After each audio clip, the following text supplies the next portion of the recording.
Al-Hussein Sidibé, c'est histoire et invention.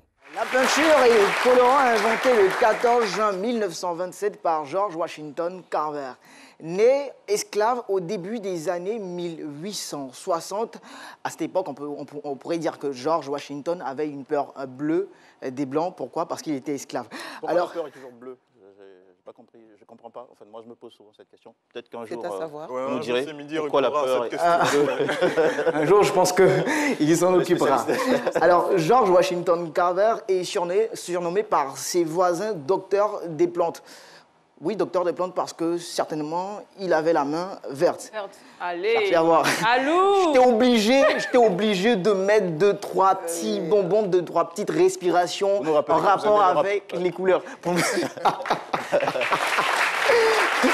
Après ses études en musique et en art, Carver développe ses compétences scientifiques dans le domaine des pathologies végétales. En 1896, il est embauché par le Tuskegee Institute en Alabama à la demande de M.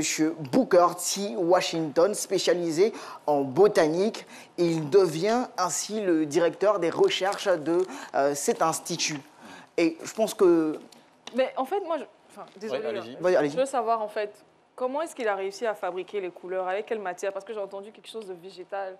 Effectivement, il faut dire que maintenant, au jour d'aujourd'hui, les couleurs sont plus confectionnées avec des produits chimiques. À l'époque, on pouvait dire que c'était des couleurs bio parce que les matières, sinon les ingrédients qui rentraient en ligne de compte pour la fabrication des couleurs étaient plus des plantes, des feuilles, de l'écorce, des fruits.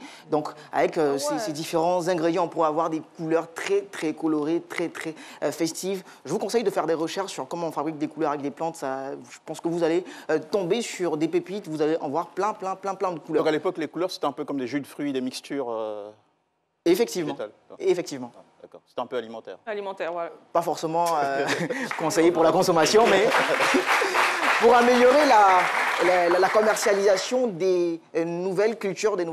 Bon, quand on parle de nouvelles cultures, donc moi je me demande directement s'il y a des nouvelles cultures, donc forcément il y a des anciennes cultures. Donc à l'époque, les anciennes cultures, c'était tout ce qui était en rapport avec le coton, avec le café. Donc pour améliorer la commercialisation de ces nouvelles cultures, Carver diversifie en fait l'usage de ces cultures. Donc l'arachide, par exemple, est réutilisé dans 300 différentes manières, sinon avec 300 différentes manières comme le shampoing, donc avec du beurre d'arachide, donc sinon avec des cacahuètes, donc de l'arachide. On pourrait faire du shampoing, on pourrait faire de la poudre pour nettoyer, on pourrait faire du vinaigre. Et Carver... Avec de l'arachide. C'est surprenant tout ça. Oui, effectivement. Wow. Et avec plein de fruits, avec plein d'autres fruits, on peut dériver plein d'autres produits à côté. Et donc, moi, je viens de vous donner en quelques lignes, sinon en quelques mots, une brève partie de l'histoire d'un Afro-Américain, d'un Noir, qui a vu vraiment des vertes et des pas mûres, mais qui continue, grâce à son génie, de colorer notre vie. Alors on se dit au revoir pour la semaine prochaine. Inventez, innover, créer, réinventer votre quotidien.